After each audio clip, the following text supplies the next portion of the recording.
नमस्कार दोस्तों। आज मैं अगले सब्जेक्ट को पढ़ाऊंगी जो है भारतीय संविधान एवं लोक प्रशासन।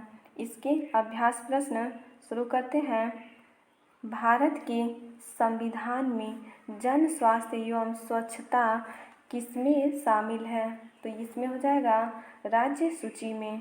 ये ऑप्शन सही हो जाएगा। आगे है, भारत में पंचायती राज व्यवस्था किसके अंतर्गत रची गई है? तो ये हो जाएगा राज्य नीति के निर्देशक तत्व। अगला है, शिक्षा का अधिकार एक मौलिक अधिकार है जो किस संबंधित है? तो ये हो जाएगा अनुच्छेद 21A से। अगला है, निम्न में से किसने संविधान सभा में उद्देश्य प्रस्ताव रखा? तो ये हो जाएगा जवाहरलाल नेहरू। क्या हो जाएगा? जवाहरलाल नेहरू। अगला है, भारतीय संविधान के किस अनुच्छेद में अल्पसंख्यकों के हित निहित है? तो इसमें हो जाएगा अनुच्छेद 29। क्या हो जाएगा? अनुच्छेद 29। अगला है, भारत के संविधान में इनमें से क्या राज्य सूची में सम्मिलित नहीं है?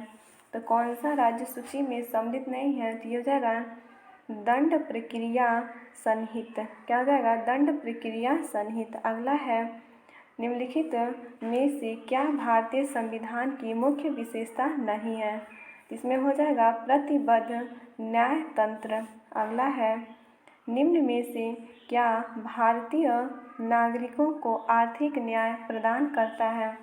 तो कौन आर्थिक न्याय प्रदान करता है? तो ये हो जाएगा राज्य नीति के निर्देशक तत्व या सिद्धांत। अगला है, भारतीय संविधान का कौन सा अनुच्छेद राज्य सरकारों को ग्राम पंचायतों के आयोजन के लिए निर्देशित करता है? तो हो जाएगा अनुच्छेद 40।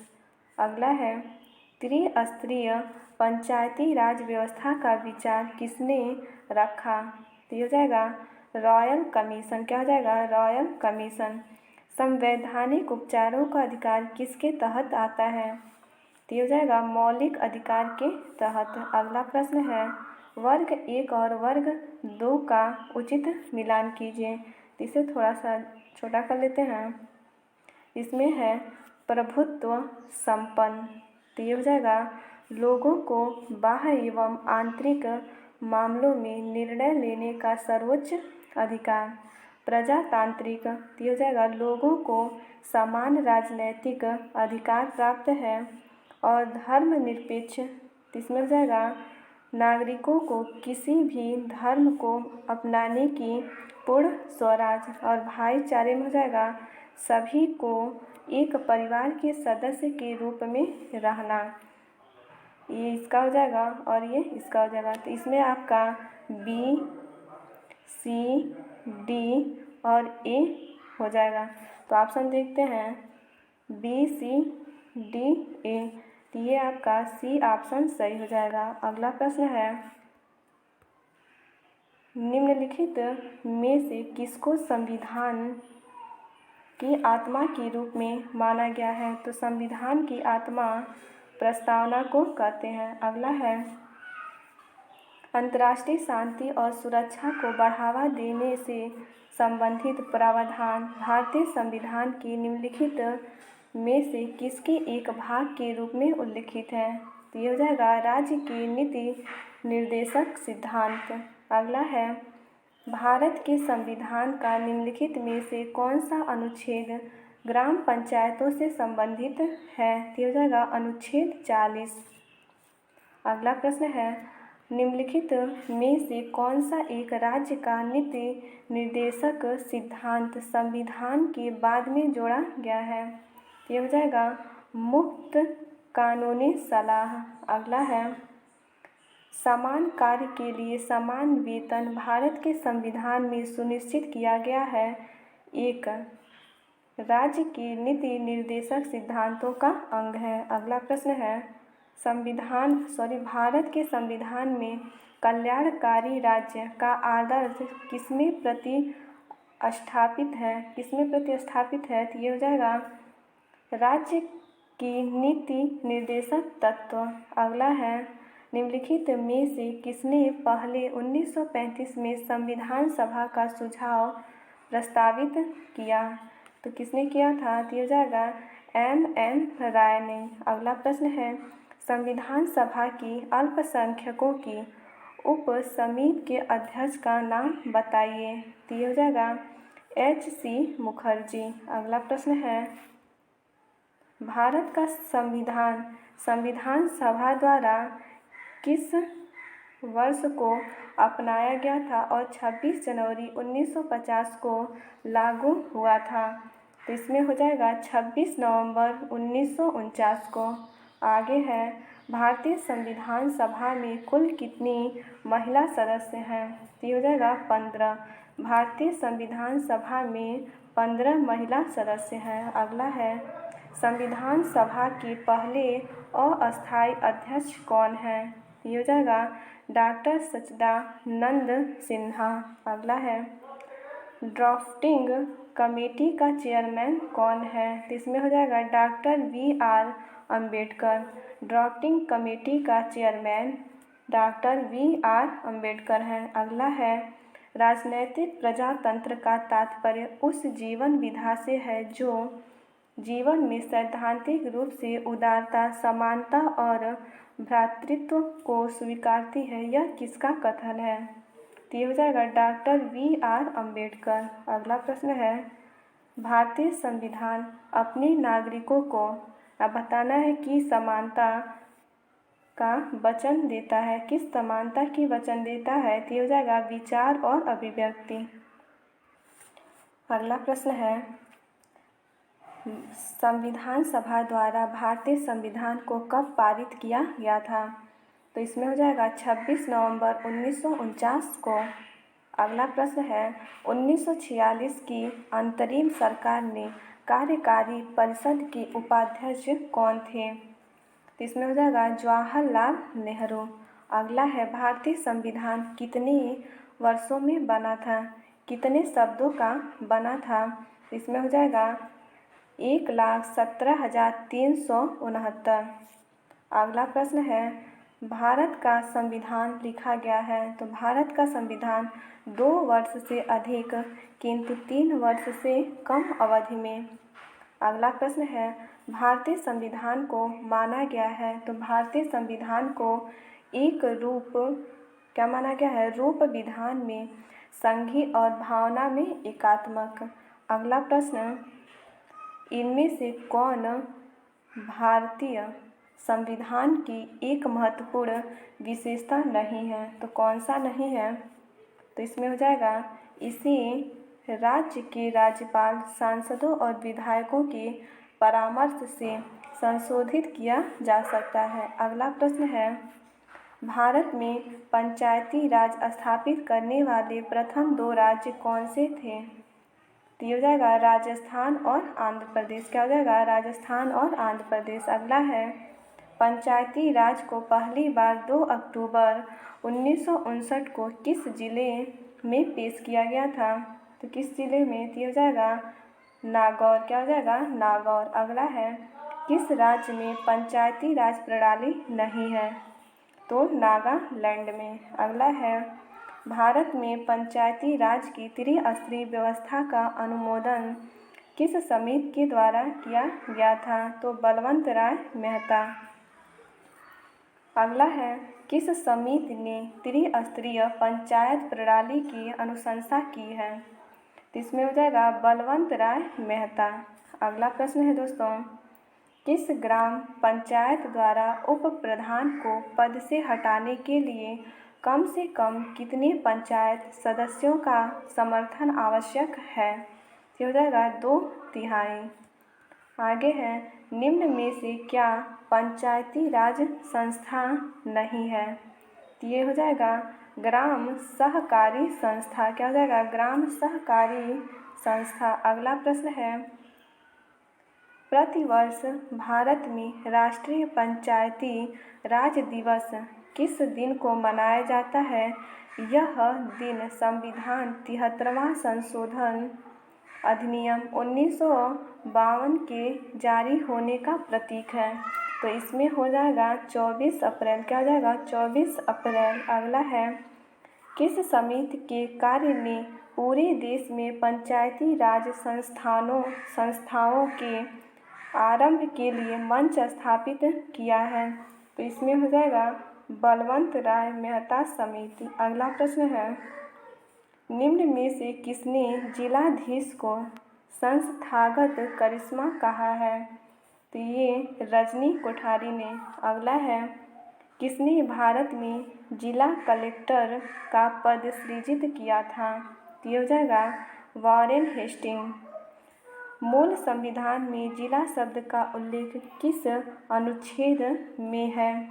तो इसमें हो जाएगा इनमें से कोई नहीं। अगला है, पंचायती राज व्यवस्था के तहत ग्राम सभा के सदस्य कौन हैं? तो ये हो जाएगा पंचायत क्षेत्र में मतदाता के रूप में पंजीकृत सभी वयस्क सदस्य। आगे है, भारत के उच्चतम न्यायालय की प्रथम महिला न्यायाधीश कौन थी? तो ये हो जाएगा फातिमा बीबी। क्या हो जाएगा? फातिमा बीबी। अगला प्रश्न है, निम्न में से किसने भारत के 43वें मुख्य न्यायाधीश के रूप में शपथ ग्रहण की है? तो ये हो जाएगा जस्टिन टी.एस. ठाकुर। अगला प्रश्न है, नवसृजित उच्च न्यायालय है? तो ये होगा मेघालय, मणिपुर और त्रिपुरा। अगला प्रश्न है, विश्व की विशालतम न्यायिक प्राधिकरण है? तो इसमें क्या हो जाएगा? Allahabad high court. क्या हो जाएगा? Allahabad high court. B option सही हो जाएगा। अगला प्रश्न है, पटवारियों या लेखपालों के कार्य की देखभाल निम्नलिखित में से कौन करता है? तो ये हो जाएगा तहसीलदार। अगला प्रश्न है, भू अभिलेखन या रिकॉर्ड के रख रखाव के लिए कौन जिम्मेदार होता है? तो इसमें हो जाएगा पटवारी। क्या हो जाएगा? पटवारी। अगला प्रश्न है दोस्तों, कोई व्यक्ति जिला जज के न्यायालय द्वारा दिए गए फैसले से असंतुष्ट हुआ है तो अपील प्रणाली के अनुसार वह निम्नलिखित न्यायालयों में किसमें अपील कर सकता है? तो इसमें हो जाएगा उच्च न्यायालय में। अगला है, जिला प्रशासन का मुखिया होता है? तो जिला प्रशासन का मुखिया डीएम होता है। आगे है, जिला अधिकारी होता है? तो जिला अधिकारी भारतीय प्रशासनिक अधिकारी IAS। अगला है, भारतीय संविधान के अनुसार निम्न में से किसे अवशिष्ट शक्तियाँ प्रदान की गई हैं? तो ये हो जाएगा केंद्र को। अगला है, भारत में अमेरिका की राजनीतिक व्यवस्थाओं के बीच निम्नलिखित में से कौन सी सब विशेषताएँ समान हैं? तो कौन सी विशेषताएँ समान हैं? तो ये हो जाएगा, इसमें केवल 3 सही हो जाएगा। राष्ट्रपति के पास पॉकेट वीटो की शक्ति है।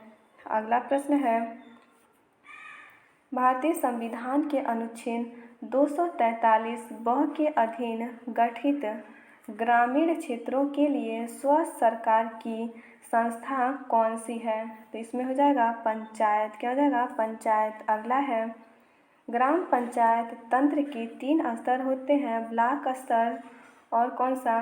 ब्लॉक स्तर और पंचायत समिति। क्या हो जाएगा?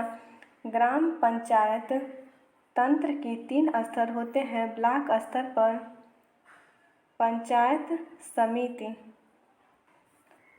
अगला प्रश्न है, भारतीय संविधान में पंचायती राज प्रणाली को किस वर्ष संशोधन में औपचारिक रूप दिया गया है? तो इसमें हो जाएगा 1992 में 73वें संविधान संशोधन में। अगला है, 27 अगस्त 2009 को भारत सरकार के केंद्रीय मंत्रिमंडल ने पंचायती राज संस्थाओं PRI में महिलाओं के लिए कितने प्रतिशत आरक्षण की मंजूरी दी है? दिया जाएगा 50%। अगला प्रश्न है, इनमें से कौन सा भारत में पंचायती राज की 3 स्तरीय प्रणाली में एक स्तर नहीं है? इसमें हो जाएगा नगर परिषद। क्या हो जाएगा? नगर परिषद। अगला है, वर्ष 2018 में पंचायती राज की कौन सी सालगिरह मनाई गई है? तो ये हो जाएगा 25वीं। अगला प्रश्न है, भारत में महिलाओं के लिए आरक्षण उपलब्ध है? तो ये हो जाएगा पंचायती राज निकायों में। जिला अधिकारी जिले का शासन चलाता है? तो ये हो जाएगा जिले के समस्त अधिकारियों की सहायता से। अगला प्रश्न है, जिला प्रशासन के कार्यों में शामिल है? तो जिला प्रशासन के कार्यों में सभी शामिल है। तो जिले में शांति और व्यवस्था बनाए रखना, भूमि व्यवस्था जैसे भूमि माप, खसरा, खतौनी का रख रखाव व लगान की वसूली करना, नागरिक सुविधा व सभी को विकास के समान अवसर उपलब्ध कराना। इसमें उपयुक्त सभी हो जाएगा। आगे है, जिले में प्राथमिक शिक्षा की व्यवस्था करते हैं? तो ये हो जाएगा जिला बेसिक शिक्षा अधिकारी। जिले में परिवार कल्याण के कार्य करवाता है? तो ये हो जाएगा मुख्य चिकित्सा अधिकारी। जिले में माध्यमिक विद्यालयों की व्यवस्था देखता है? इसमें हो जाएगा जिला विद्यालय निरीक्षक। तो जिले में माध्यमिक विद्यालयों की व्यवस्था जिला विद्यालय निरीक्षक देखता है। अगला प्रश्न है, जिला न्यायालय का प्रमुख होता है? तो इसमें हो जाएगा जिला न्यायाधीश। क्या हो जाएगा? जिला न्यायाधीश। अगला प्रश्न है, भारत में जिला प्रशासन की व्यवस्था में कलेक्टर का पद किस वर्ष सृजित किया गया था? तो ये हुआ था 1772 ईस्वी में। आगे है, जिला स्तर पर राज्य सरकार की आँख, कान और भावों का कार्य करता है? तो ये इसमें हो जाएगा जिला अधिकारी। क्या हो जाएगा? जिला अधिकारी। अगला है, क्या संविधान के अंतर्गत भारतीय संघ के राज्य विदेशी ऋण लेने की शक्ति रखते हैं? तो इसमें हो जाएगा नहीं। क्या हो जाएगा? नहीं। तो बी ऑप्शन सही हो जाएगा। अगला है, सरकारिया आयोग का मुख्य उद्देश्य क्या था? तो इसमें उसका मुख्य उद्देश्य केंद्र राज्य संबंध। अगला प्रश्न है, किस याचिका के अंतर्गत न्यायालय, अवर न्यायालय या किसी अन्य प्राधिकारी के समक्ष लंबित किसी मामले को उच्चतर प्राधिकारी या न्यायालय में स्थानांतरित करने का आदेश देता है? तो ये हो जाएगा उत्प्रेषण। क्या हो जाएगा? उत्प्रेषण। अगला प्रश्न है, किसी व्यक्ति को सुप्रीम कोर्ट के एक न्यायाधीश के रूप में नियुक्ति के लिए योग्य नहीं माना जाएगा जब तक वह कम से कम कितने वर्ष के लिए उच्च न्यायालय या दो से अधिक ऐसी अदालतों का उत्तरवर्तन में वकील रहा हो? तो इसमें हो जाएगा 10 वर्ष।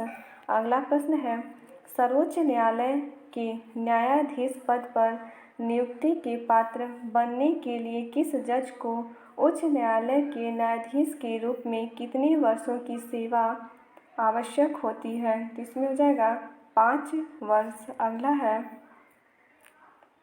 राजमन्नार समिति का सुझाव था कि, इसका क्या सुझाव था? तो इसमें हो जाएगा वित्त आयोग अस्थायी रूप से स्थापित हो, राज्यों को वित्तीय स्वायत्तता मिल सके। तो इसमें आपका सी सही हो जाएगा, ए और बी दोनों। भारत में केंद्र राज्य संबंध निर्भर करते हैं? तो अगला ऑप्शन भी इसमें है। तो इसमें हो जाएगा उपयुक्त सभी।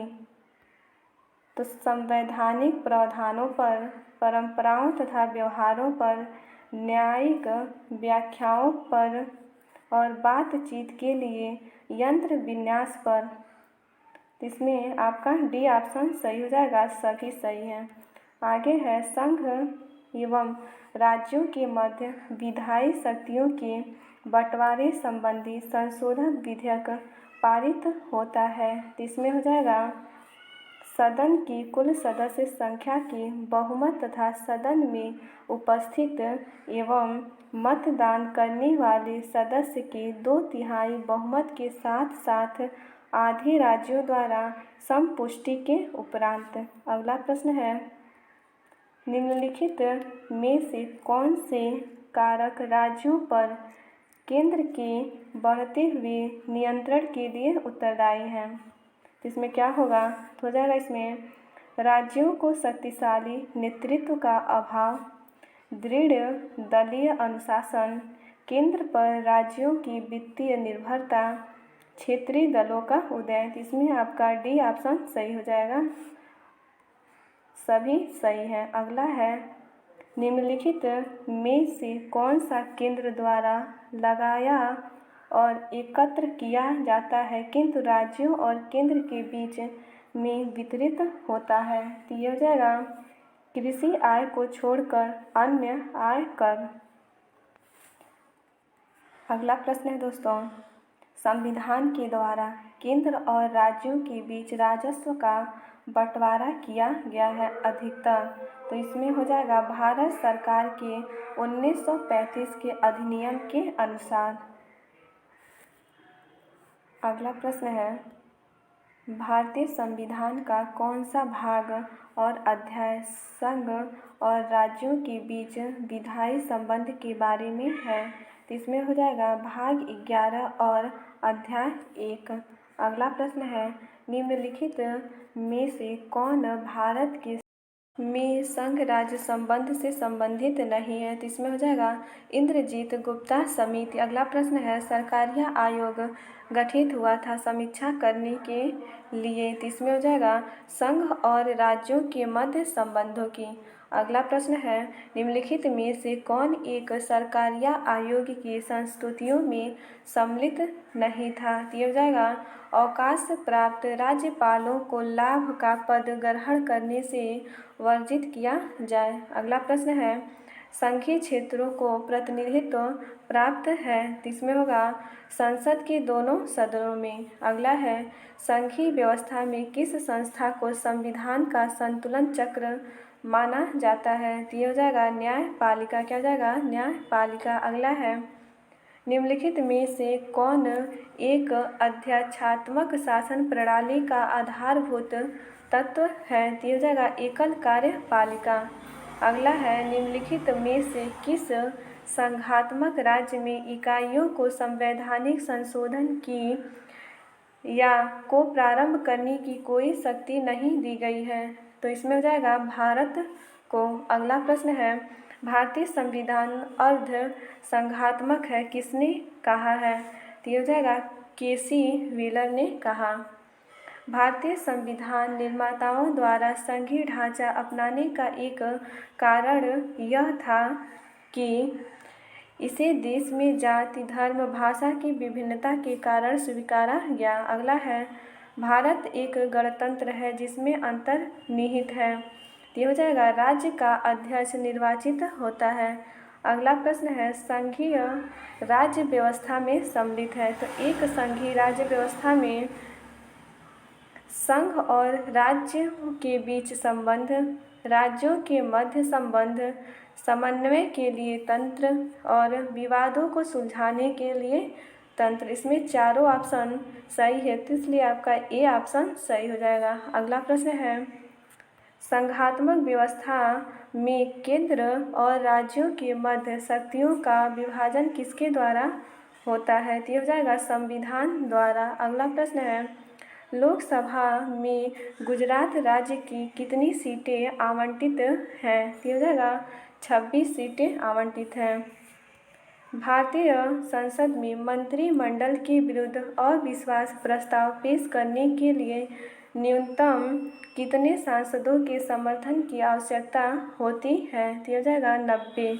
अगला है, कब उत्तर प्रदेश के हिमालयी पहाड़ी क्षेत्र में उत्तराखंड नामक एक नया राज्य अस्तित्व में आया? तो ये हो जाएगा 9 नवंबर 2000 को। अगला प्रश्न है, भाषा के आधार पर राज्यों का पुनर्गठन किस वर्ष में किया गया था?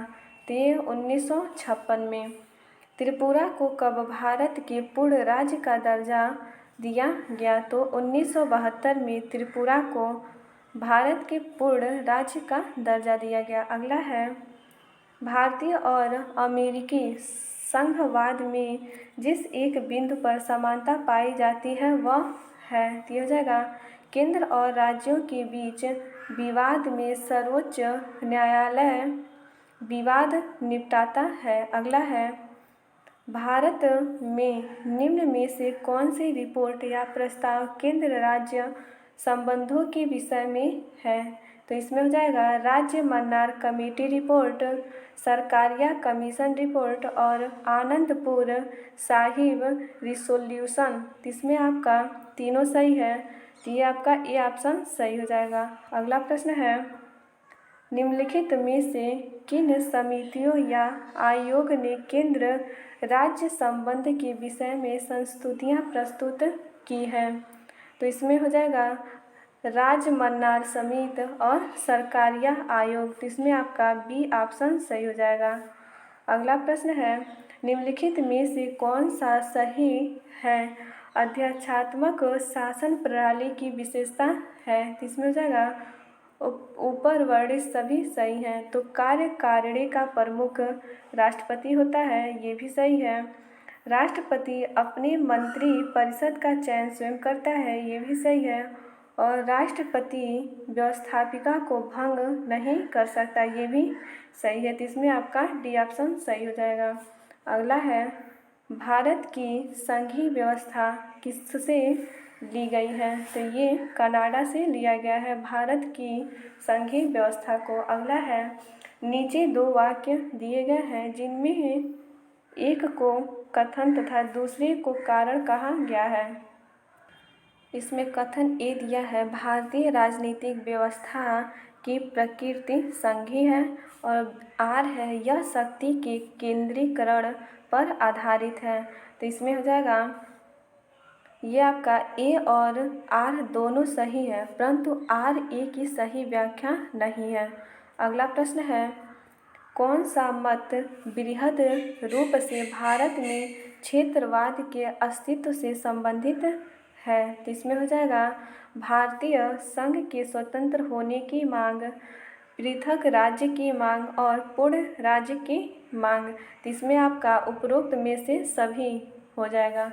अगला है, सरकारिया आयोग की संस्तुतियाँ निम्नलिखित में से किससे संबंधित है, तो ये हो जाएगा केंद्र राज्य संबंध। अगला है, केंद्र सरकार और राज्य सरकारों को प्राधिकार प्राप्त होता है, तो केंद्र सरकार और राज्य सरकार को प्राधिकार प्राप्त होता है, तो इसमें क्या होगा, तो ये हो जाएगा भारतीय संविधान से। आगे है, केंद्र एवं राज्यों के बीच वैधानिक शक्तियों का बंटवारा दिया हुआ है, तो ये हो जाएगा 7वीं अनुसूची में। अगला प्रश्न है, केंद्र तथा राज्यों के बीच शक्तियों के विवरण के लिए भारत संविधान 3 सूचियों को प्रस्तुत करता है। निम्नलिखित अनुच्छेदों में से कौन 2 अनुच्छेद शक्तियों के विवरण को विनियमित करते हैं, तो इसमें ऑप्शन है,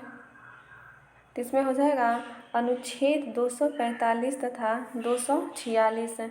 अगला है, संघात्मक राज्य में केंद्र व राज्य व शक्तियों में परिवर्तित किया जा सकता है, तो हो जाएगा संविधान संशोधन द्वारा। अगला है, संघात्मक सरकार का निम्न में से कौन सा आधार है, तो हो जाएगा केंद्र व राज्यों के मध्य संबंध। अगला है, संघात्मक शासन में पाया जाता है, तो इसमें हो जाएगा संविधान की सर्वोच्चता और लिखित व कठोर संविधान, तो इसमें ए और बी दोनों सही हैं। अगला प्रश्न है, निम्न में से कौन सा एक भारत के संविधान का संघीय लक्षण नहीं है, तो क्या हो जाएगा एकहरी नागरिकता, क्या हो जाएगा एकहरी नागरिकता। अगला प्रश्न है, निम्नलिखित में से किस एक का कथन है कि संविधान को संघात्मक के तंग ढांचे में नहीं ढाला गया, तो ये हो जाएगा बी आर अम्बेडकर, क्या हो जाएगा बी आर अम्बेडकर। अगला है, भारतीय संघीय व्यवस्था अमेरिकी संघीय व्यवस्था से इस प्रकार से संबंधित है कि भारत में इकहरी नागरिकता है। अगला है भारतीय संघवाद बल देता है, तो किस पे बल देता है? तो राष्ट्र की एकता पर। शून्यकाल का अर्थ क्या है? तो शून्यकाल का अर्थ जब कोई अति महत्वपूर्ण विषय चर्चा के लिए उठाया जाए। अगला है लोकसभा में सदस्यों द्वारा निजी विधेयक पेश करने की सूचना अवधि क्या है? तो इसमें हो जाएगा 1 माह। क्या हो जाएगा? 1 माह। अगला प्रश्न है वर्तमान में कितने लोकसभा निर्वाचित क्षेत्र हैं? इस संख्या में 1971 से कोई परिवर्तन नहीं हुआ है, तो इसमें हो जाएगा 543। क्या हो जाएगा? 543। आगे है संविधान द्वारा विचार की गई लोकसभा की अधिकतम ताकत क्या है या संख्या कितनी है? तो ये हो जाएगा 552। अगला प्रश्न है लोकसभा में कितनी सीटें अनुसूचित जाति और अनुसूचित जनजाति के प्रतिनिधियों के लिए आरक्षित है? तो ये हो जाएगा 131। अगला है लोकसभा के सदस्यों का कार्यकाल कितने वर्षों का होता है? तो ये 5 वर्षों के लिए होता है। लोकसभा के पहले स्पीकर कौन थे? तो लोकसभा के पहले स्पीकर जीवी मालवंकर थे। क्या हो जाएगा? जीवी मालवंकर अयंगर। अगला प्रश्न है भारत में निम्न में से किस लोकसभा अध्यक्ष का कुल कार्यकाल सर्वाधिक रहा है? तो सबसे ज़्यादा डॉक्टर बलराम जाखड़। अगला प्रश्न है उत्तर प्रदेश में कुल कितनी लोकसभा संसदीय क्षेत्र है? तो ये हो जाएगा 80। क्या हो जाएगा? 80। अगला प्रश्न है यथा अगस्त 2018 राज्यसभा के अध्यक्ष कौन है? तो ये हो जाएगा एम वेंकैया नायडू। अगला प्रश्न है निम्न में से कौन सी राज्यसभा की शक्तियों में से एक है? तो इसमें हो जाएगा यह गैर धन विधेयकों पर विचार और अनुमोदन करता है तथा धन विधेयकों में संशोधन का सुझाव देता है। अगला है भारत विश्व का विशालतम लोकतांत्रिक प्रजातंत्र है, इसकी प्रथम लोकसभा कब आयोजित की गई थी? तो इसमें हो जाएगा 13 मई 1952। क्या हो जाएगा? 13 मई 1952। अगला प्रश्न है लोकसभा की सदस्यता के लिए उम्मीदवारों की न्यूनतम आयु क्या निर्धारित की गई है? तो इसमें हो जाएगा 25 वर्ष। क्या हो जाएगा? 25 वर्ष। अगला है नीलम संजीव रेड्डी भारत के कितने नंबर के राष्ट्रपति हैं? तो इसमें हो जाएगा 6वें राष्ट्रपति थे। अगला प्रश्न है भारत में राष्ट्रपति द्वारा रचित चरित्र को बदले बिना सजा की मात्रा को कम करना अनुच्छेद 72 को क्या कहा जाता है? ये हो जाएगा क्षमा दान। क्या बोलते हैं? क्षमा दान। अगला है श्री रामनाथ कोविंद भारत के कौवें राष्ट्रपति हैं? ये हो जाएगा 14वें राष्ट्रपति हैं। अगला प्रश्न है रामनाथ कोविंद को वर्ष 2017 में भारत के कितने नंबर के राष्ट्रपति के रूप में चुना गया था? इसमें हो जाएगा 14वें नंबर के। भारत में राष्ट्रपति का कार्यकाल कितने वर्ष का होता है? तो राष्ट्रपति का कार्यकाल 5 वर्ष का होता है। अगला है राष्ट्रपति उपराष्ट्रपति राज्यसभा के सभी सदस्य उपयुक्त में से कौन आनुपातिक प्रतिनिधित्व प्रणाली के नियमानुसार एकल संक्रमणीय के मत के माध्यम से गुप्त मत द्वारा किए गए मतदान से चुना जाता है? तो इसमें राष्ट्रपति और उपराष्ट्रपति। तो ए ऑप्शन सही हो जाएगा। अगला है भारत का निम्नलिखित में से कौन सा राष्ट्रपति निर्विरोध निर्वाचित हुआ था? ये हो जाएगा नीलम संजीव रेड्डी। तो नीलम संजीव रेड्डी निर्विरोध निर्वाचित हुए थे। आगे है किस भारतीय राष्ट्रपति ने आयरिश स्वतंत्रता संग्राम में भाग लिया और इसके लिए जेल भी गए थे? ये हो जाएगा वीवी गिरी। अगला है इसमें है राज्यसभा की विशेष शक्ति इस आशय का प्रस्ताव अपनाकर संविधान के अनुच्छेद किस में दिया गया है कि वह राज्य में सूची में शामिल किसी भी मामले के संबंध में कानून बनाने के लिए संसद को सशक्त बना सके। तो ये हो जाएगा 249 अनुच्छेद में। अगला प्रश्न है अनुच्छेद किस अनुच्छेद के प्रावधानों के तहत लोकसभा और राज्यसभा की संयुक्त बैठक को राष्ट्रपति द्वारा बुलाया जा सकता है? तो इसमें हो जाएगा 108। अगला प्रश्न है लोकसभा की मतदान करते समय टाई की स्थिति में किसके पास वोट डालने का अधिकार होता है? तो इसमें हो जाएगा स्पीकर के पास। अगला है भारत के पहले प्रधानमंत्री पंडित जवाहरलाल नेहरू ने 14 अगस्त 1947 की मध्य रात्रि को नियति से वादा ट्रस्ट विद डेस्टिनी शीर्षक भाषण कहाँ से दिया था? ये हो जाएगा सी ऑप्शन सही हो जाएगा संसद से। अगला है इनमें से कौन सा भारत का कार्यवाहक राष्ट्रपति नहीं है? तो इसमें हो जाएगा डॉक्टर जाकिर हुसैन। भारत में राष्ट्रपति अपना कार्यकाल पूरा होने के पहले अपना त्यागपत्र किसको सौंपते हैं? तो ये हो जाएगा उपराष्ट्रपति को। अगला है अनुसूचित जनजाति के संरक्षण के लिए एक क्षेत्र को अनुसूचित क्षेत्र के रूप में घोषणा करने की शक्ति किसके पास होती है? तो ये हो जाएगा भारत के राष्ट्रपति। आगे है राष्ट्रपति द्वारा राज्यसभा में कितने सदस्यों को नामित किया जा सकता है? तो ये हो जाएगा 12 सदस्यों को। अगला है 42वें संविधान संशोधन के माध्यम से भारतीय संविधान में कितने मौलिक कर्तव्य शामिल किए गए हैं?